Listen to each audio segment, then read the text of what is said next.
حضور اگلا سوال جناب ایم سلیم صاحب کا ہے. میں ان سے درخواست کروں گا کہ تشریف لائیں. جناب ایم دین ایم سلیم لکھا جی. ایم میرے خیال انیشل ہیں ان کے. محمد سلیم صاحب. اچھا جی، میں تو یہاں پہ ایک گیسٹ کے طور پہ آیا تھا. تو پہلے آیا تھا کیا مطلب؟ ابھی بھی گیسٹ ہے ماشاء اللہ. ہاں فرمائیے. کوئی ارادہ کرتا ہو گیا. اچھا جی جناب، بات یہ ہے کہ میں مسلمان ہوں، احمدی مسلمان نہیں ہوں. ٹھیک ہے. تو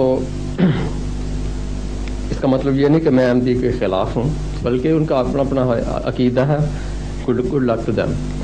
ایک کویشچن ہے، دو کویشچن میری. اچھا، پہلا کویشچن تو یہ ہے جو بڑا سمپل سا ہے کہ آپ کے جو احمدی فرقہ ہے اور جو دوسرا جو احمدی فرقہ نہیں ہے، اس میں بیسکلی کیا فرق ہے؟ کیونکہ اگر فرق ہے تو دو جماعتیں بنی ہوئی ہیں نا. بالکل صحیح فرمایا. اچھا، ایک نہ ہو جائے پہلے سمپل سوال کا جواب دے دوں، پھر سوال بعد میں کر لینا. چلو دونوں سوال کٹھی ہوئے بھیج دیں. ٹھیک ہے. اچھا، دوسرا سوال یہ ہے کہ ہم بھی نماز پڑھتے ہیں اور آپ بھی پڑھتے ہیں. کیا آپ کی نماز میں اور ہماری نماز میں کوئی فرق ہے؟ بہت اچھا سوال ہے، بتا. دوسرے لفظوں میں کہ آپ نے جو سطریں ہم پڑھتے ہیں، صورتیں پڑھتے ہیں، اس میں کوئی ترمیم کی ہوئی ہے، کوئی ایڈیشن کیا ہوا ہے، کوئی سبٹریکشن کی ہوئی ہے، کوئی ایڈیشن یا کوئی ماڈیفیکیشن؟ تو یہ دو سوال تھے میرے، بڑے سمپل سے ہیں. اس کا جواب دے دیجیے. پہلا سوال جو ہے وہ آپ نے سمپل کہہ کے اتنا لمبا سوال کر دیا ہے کہ اس پر تو گھنٹے بھی لگیں تو طے نہیں ہوگا. کیونکہ آپ نے یا سادگی میں یا لوگوں سے سنا کر یہ تصور باندھا ہے کہ احمدی عقیدہ ایک طرف اور باقی سب مسلمانوں کا عقیدہ دوسری طرف. یہ درست نہیں ہے. مسلمان 72 فرقوں میں بٹے ہوئے ہیں اور ہر فرقے کا دوسرے سے اختلاف اس سے زیادہ ہے جتنا احمدیوں کا سنیوں یا شیعوں یا دوسروں سے اختلاف ہے. میں اپنا بنیادی عقیدہ آپ کو بتاؤں گا جو فرق کرنے والا ہے، اور آپ کو یہ سمجھاؤں گا کہ اس وہم میں مبتلا نہ ہوں کہ باقی سارے ایک ہی عقیدہ رکھتے ہیں. زمین آسمان کا فرق ہے دیگر مسلمانوں کے عقائد میں آپس کے اختلافات کے لحاظ سے. مثلا اسماعیلی فرقے کے ایک دوست تشریف رکھتے ہیں، اب وہ آپ کو بتا سکتے ہیں کہ اسماعیلی عقیدہ اور آپ کا سنی عقیدے میں زمین آسمان کا فرق ہے. امامت کا تصور ہی مختلف ہے. اور وہی آپ کو بتا سکتے ہیں کہ اثنا عشری شیعہ فرقوں میں اور اسماعیلی فرقے میں بہت بڑا فرق ہے. عبادت کے طریق میں فرق ہے، مسجدوں کی بناوٹ میں فرق ہے. مسجد میں کون سی تصویر لٹکی ہوتی ہے جس سے جا کے مناجات کی جاتی ہیں.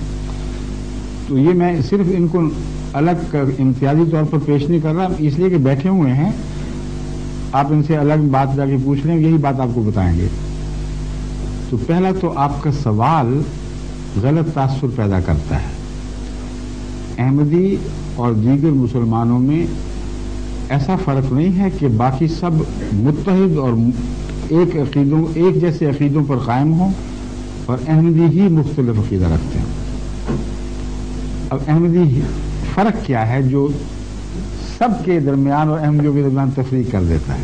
یہ بات ہے، وہ صرف یہ فرق ہے کہ ہم مانتے ہیں کہ جس امام کو خدا نے بھیجنا تھا، جس کا وعدہ فرمایا تھا، وہ آ چکا ہے، وہ ظاہر ہو چکا ہے، اور تم لوگ انتظار میں بیٹھے ہو. اس کو پہچان نہیں سکے یا ضد اور تعصب کی وجہ سے اس کا انکار کر بیٹھے ہو. اور دوسرا بنیادی فرق یہ ہے کہ عیسیٰ علیہ الصلوۃ والسلام فوت ہو چکے ہیں، زندہ آسمان پر نہیں بیٹھے ہوئے. ان کا انتظار کر کے اپنے مستقبل کو مزید برباد نہ کرو. آسمان سے کوئی نہیں اترے گا، جس نے آنا تھا وہ آ گیا ہے. یہی عیسیٰ ہے، یعنی مانوی طور پر یہی مہدی ہے. اس کو مانو تو تمہارا بھلا ہے. اور اسلام کے اندر جو افتراق ہے اس کو مٹانے کا یہی ایک حل ہے کہ خدا کی طرف سے آئے ہوئے کو مان جاؤ اور ہر فرقے سے نکل کر اس کے گرد اکٹھے ہو. ہم سمجھتے ہیں یہی وہ ایک وحدت کا توحید کا طریق ہے. جب تفریق ہو جائے تو آسمان سے آئے ہوئے امام کے سوا کبھی اس تفریق کو اکٹھا نہیں کیا جا سکتا. اجتماع کی ایک ہی صورت ہوتی ہے, اللہ کی آواز پر اکٹھے ہو جاؤ. اور یہ کوئی ایسا مسئلہ ہی نہیں ہے جو سمجھ نہ آ سکے. حضرت عیسیٰ علیہ السلام تشریف لائے, امت موسوی 72 فرقوں میں بٹھی ہوئی تھی. آپ نے کوئی ایسا فارمولہ نہیں پیش کیا کہ 72 فرقوں کے اختلاف مٹا جما کے ایک جھولی میں ڈال دیا گیا ہو. آپ نے جو فارمولہ پیش کیا اس کو سب نے رد کر دیا. آپ کی امامت سے منکر ہو بیٹھے. اور وہ پہلی بار ہے کہ امت موسوی اس زمانے میں ایک چیز پر اکٹھی ہو گئی ہو. اس سے پہلے کبھی اکٹھی نہیں ہوئی تھی. قرآن کریم ان کے اختلافات اشتراک کا کثرت سے ذکر فرماتا ہے. ہٹ گئے ان کے دل, وہ ایک دوسرے سے جدا ہو گئے. اکٹھے ہوئے تو کس بات پر ہوئے؟ الکفر ملت واحدہ. امام وقت کے انکار پر جو پھٹی ہوئی قومیں وہ بھی اکٹھی ہو جایا کرتی ہیں. بس آج جو سوال اٹھا ہے وہ اس غلط فہمی کی وجہ سے اٹھا ہے. امت محمدیہ تو لمبے عرصے سے بڑھتی چلی آ رہی ہے.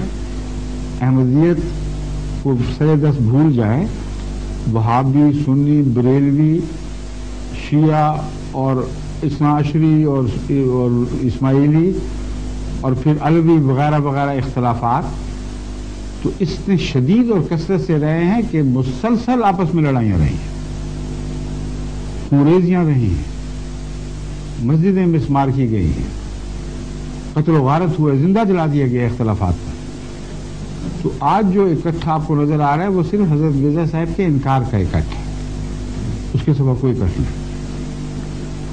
آپ ان سے پوچھیں کہ اچھا ہمیں ایک وہ تو عقیدے بتاؤ جس پہ تم سب اکٹھے ہو, پھر آپ کو سمجھ آ جائے گی. اکٹھے ہیں ہی نہیں.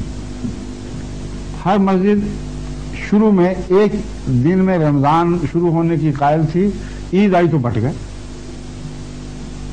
ہٹ گئے اسی وقت. ایک مہینہ نہیں صبر کر سکے اتحاد پر. انہوں نے آپ کو کیا اتحاد کی تعلیم دینی ہے؟ بس یہ بنیادی چیز ہے. جماعت احمدیہ اس فارمولے پر مسلمانوں کو اکٹھا کرنے کے لیے قائم فرمائی گئی جو ہمیشہ سے اللہ تعالیٰ کا فارمولہ ہے کہ جب لوگ پھٹ جائیں اور بٹ جائیں تو اللہ امام بھیجا کرتا ہے. اس امام کی شدید مخالفت ہوتی ہے لیکن وہ مخالفت اس کو مار نہیں سکتی. یہ قطعی نشانی ہے. جھوٹے امام بھی آتے ہیں لیکن مٹ جاتے ہیں مخالفتوں میں. وہ ہر مخالفت کے بعد پہلے سے زیادہ طاقتور ہو کے نکلتا ہے. جتنا اس کو سکیڑنے کی کوشش کرو اتنا بڑھتا چلا جاتا ہے. یہ تاریخ جماعت احمدیہ کے حق میں ظاہر ہوئی ہے کہ نہیں, یہ دیکھ لیں. اور جب سے ان علماء نے مخالفت شروع کی ہے اور اتحاد کیا ہے مخالفت پر, اس وقت سے ان مجاہدین کو پاکستان میں جہاں سب سے زیادہ مخالفت ہے اللہ تعالیٰ نے کیا کیا برکتیں عطا فرمائی. کیا ملک پارا پارا نہیں ہو گیا؟ کیا ہر گلی دوسری گلی سے جدا نہیں ہو گئی؟ کیا عزتوں کا احترام کلیتاً اٹھ نہیں گیا؟ کیا رمضان میں گینگ ریپ کے واقعات نہیں ہوئے؟ کیا بچوں کی زندگی کا امن اٹھ نہیں اٹھا؟ کیا اغوا کے واقعات بڑھ نہیں گئے؟ ڈاکہ, چوری, قتل و غارت, دھماکے, بندوق کی نالی پر لوٹ لینا, یہ کیا گھر گھر روزمرہ ہونے والے واقعات نہیں ہیں؟ خدا یہ انعام دیا کرتا ہے اپنے نیک مجاہد بندوں کو. بس جب سے احمدیت کی مخالفت میں پاکستان کے علماء نے خصوصیت کے ساتھ گٹھ جوڑ کیا ہے, اس دن سے آج تک کی تاریخ کا مطالعہ کر لیں اور پہلے کی دیکھ لیں, زمین و آسمان کا فرق پڑ چکا ہے. سیاست پھٹ گئی, صوبے جدا جدا ہو گئے, لوگوں کے دل پھٹ گئے, ظلم اور سفاکی کا دورہ ہو گیا, عدالتوں سے انصاف اٹھ گئے. اب یہ خدا اپنے نیک پاک بندوں کو جو اس کی خاطر جہاد کرتے ہیں ایسا اجر تو نہیں دیا کرتا. کبھی سنا ہے آپ نے کہ خدا نے ایسا اجر دیا ہو؟ تو اگر ہم جھوٹے ہیں تو یہ پکے جھوٹے ہیں, کیونکہ ان کے ساتھ خدا نے جھوٹوں والا سلوک کر کے دکھا دیا ہے.